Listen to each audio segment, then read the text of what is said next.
Welcome to Biography Central. You are listening to Life of Sri Ramakrishna, a complete biography. Chapter 7. The Dakshineswar Temple. In the Jain Bazaar quarter of Calcutta, there lived a rich widow named Rani Rasmani, with 4 daughters.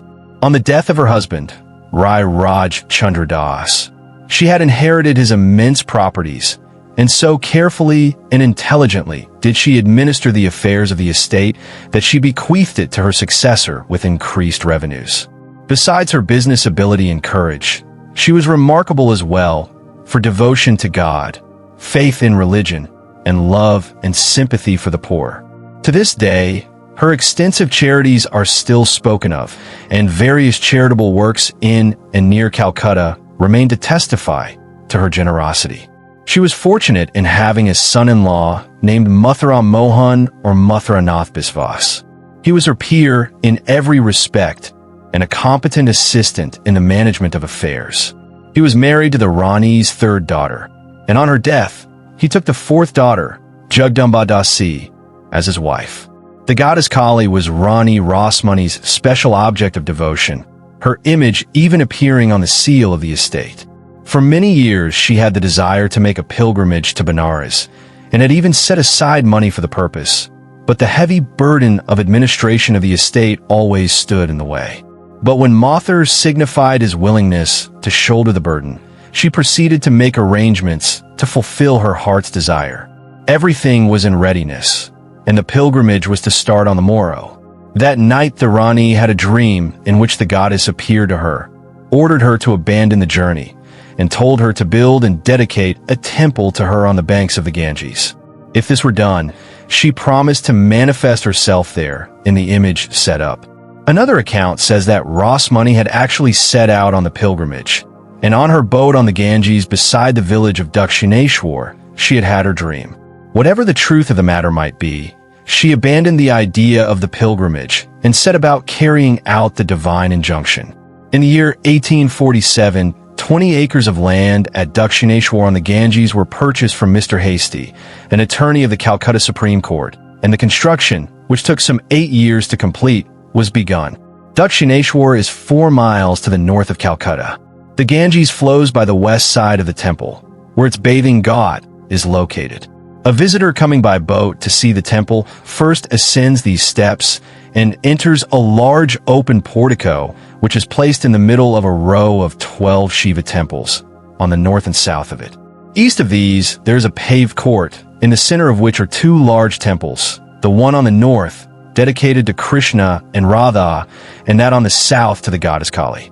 In the latter, on a beautiful 1,000-petaled silver lotus, lies the prostrate figure of Shiva, on whose chest, facing the south, stands the divine mother known as Bhavatarini, or the savior of the world, chiseled out of a single piece of basalt.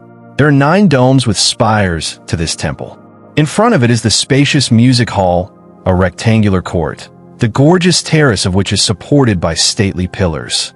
On the south, east and north sides of the courtyard are rooms used as quarters for the temple staff and storerooms, kitchens, etc.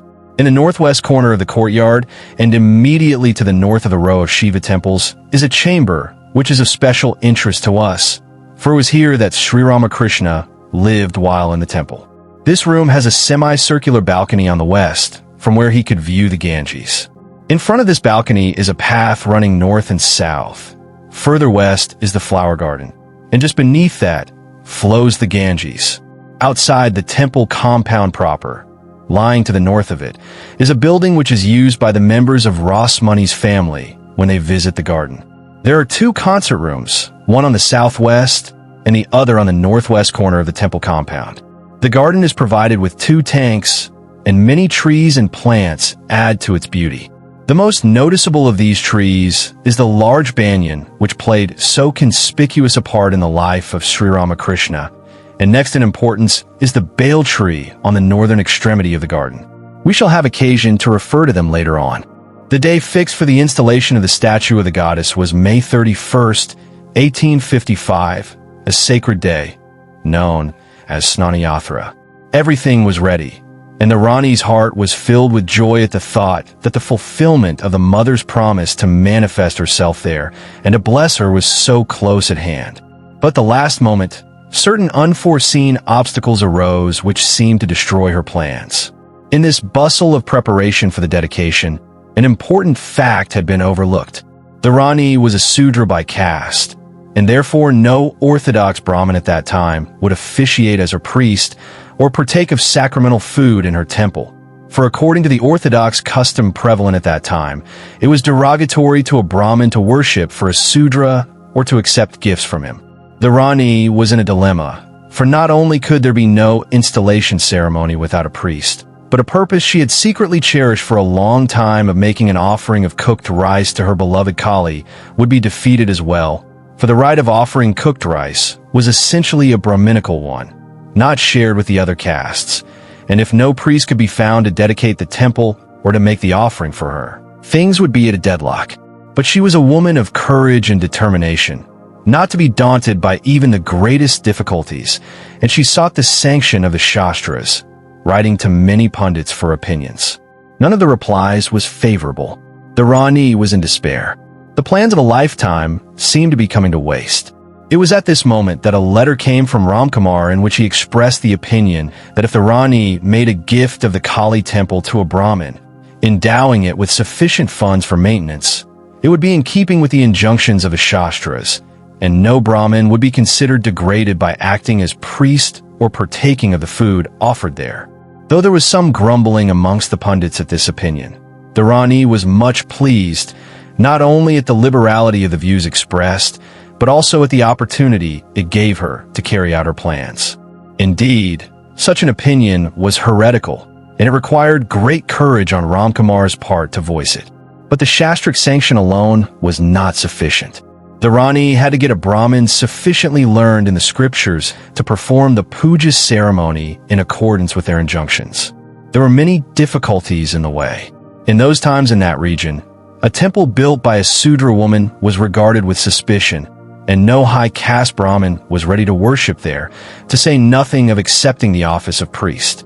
Even though the Kali Temple had been given over to a Brahmin, one acting as priest for a Sudra woman would lose caste with his fellow Brahmins. It was Mahesh Chandra Chatterjee of Sihor, a friend of Ramkumar, an employee of Rani Rasmani, who cut the Gordian knot.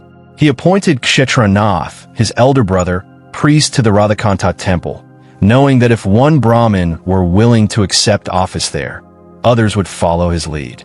To find a priest for the Kali temple was more difficult.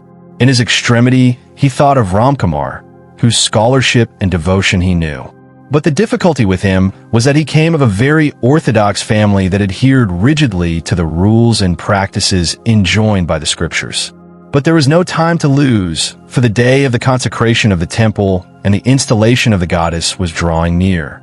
Accordingly, Mahesh went to Rani Rasmani and asked her to send to Ramkumar through him an invitation to become priest of the Kali Temple. The Rani wrote to Ramkumar as directed, saying that as it was due to his advice and suggestions that the consecration of the temple to Kali had been made possible, she depended upon him to extricate her from another awkward position, that of having no competent person to perform the opening ceremonies. She said further that such a sacred and responsible task could not be entrusted to every Brahmin, that a pious and learned person such as he was indispensable. Armed with this letter, Mahesh went to see Ramkumar and explained the situation. He asked Ramkumar to take the place only until a competent priest would be found. Ramkumar agreed on this condition, but charmed by the kind and respectful treatment of the Rani and Mathur, he remained there till his death. The day of consecration arrived. The ceremony was performed with great pomp. Thousands of people were fed sumptuously. Learned Brahmins were invited from afar to grace the occasion, and they were duly honored. It is said that the Rani spent altogether 9 lakhs of rupees for the construction of the temple and its opening ceremony.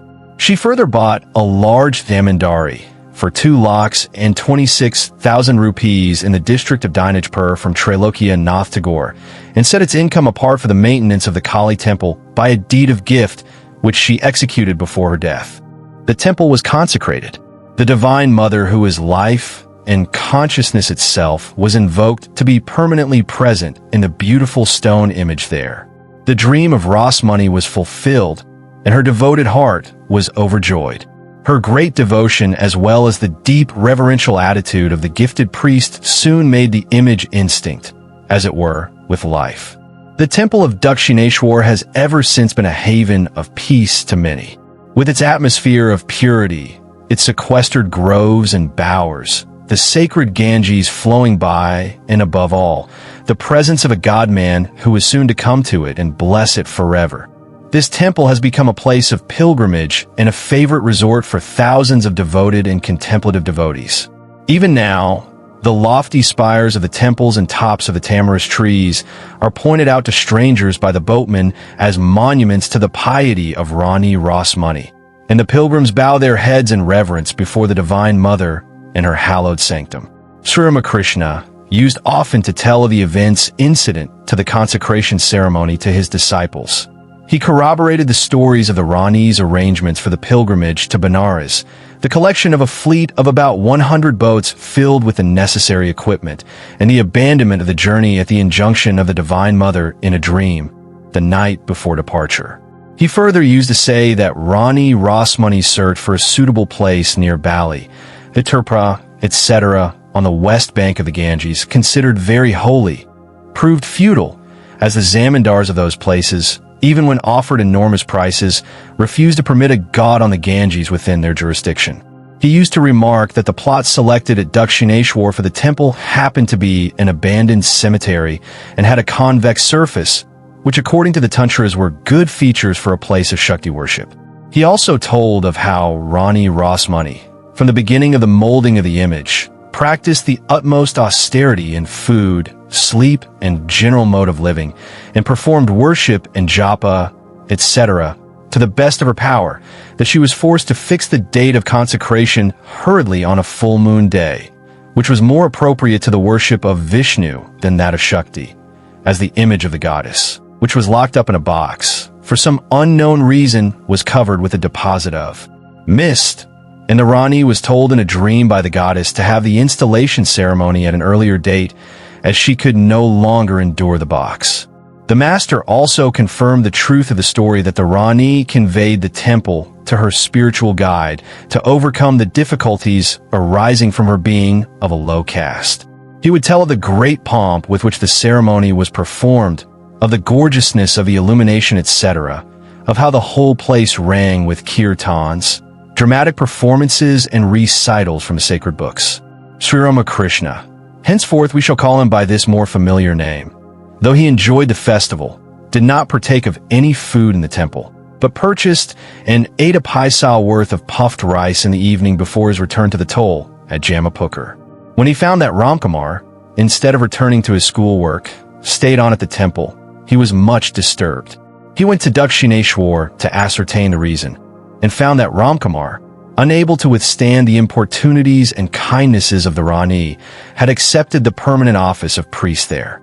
He tried to influence his brother against such a course, reminding him of his father's steadfast observance of the traditions of the Chatterjees, and telling him that he would be the first to tarnish the fair fame of their family, which had always been revered for its refusal of gifts from the Sudras, to say nothing of accepting any position from them. Ramkumar was adamant and quoted from the scriptures to justify himself, trying by every means in his power to make his brother agree with him, but to no avail. As a last resort, they drew lots after the fashion of country folk, and Ramkumar won. Accepting this as final, Sri Ramakrishna still refused to take food in the temple. At last, Ramkumar told him to take rice and vegetables from the temple stores and to do his own cooking on the banks of the Ganges. Ramakrishna yielded. From this time on, he stayed at Dakshineswar with his brother, but he continued to cook and eat his food apart for some time. He soon accommodated himself to his new surroundings. The holy atmosphere of that sequestered place, the affectionate care of his elder brother, the respect of Rani Rasmani and Mother, and lastly his conviction of the presence of the goddess there captured his heart. Throughout his life, Sri Ramakrishna cherished a great devotion to the Ganges. He would often say, "The water of the Ganges is as pure as Brahman, formless ultimate. Even an agnostic attains devotion if he begins to live on its banks. The whole area over which the wind, charged with particles of its water, blows is sanctified, and the residents of that area are spiritually awakened without any effort. If any one of his devotees indulged in worldly talk or associated with worldly people, the master would ask him to drink a little Ganges water. If any spot were vitiated by the touch of an exceptionally worldly man, he would have it sprinkled with Ganges water. This devotion to the Ganges was ingrained in him from boyhood. So when Ramkumar appealed to him in the name of the Ganges, all doubts regarding the food disappeared from his mind. Some may condemn this attitude of Sri Ramakrishna towards the temple prasad, calling it bigoted. But it was nothing of the sort. It was due to his steadiness in devotion, nishtha, to the ideals inculcated by his caste and family, as well as by the Shastras. Nevertheless, it was this devotion to the ideal as understood at the time that eventually carried him to the point where he perceived that anything offered to and accepted by the mother must, of necessity, be pure. As his knowledge increased and his vision enlarged, all differentiating ideas of caste and creed automatically dropped off. One object lesson for us is this seemingly trifling incident. I hope you like this chapter. We need volunteers and sponsors to create content with even better quality and with more variety. If you wish to join this initiative as a volunteer or sponsor, please click the links given in description below. To help us reach more viewers, please like, comment, share, and subscribe to Biography Central. Thank you for your time. It means a lot. Namaste.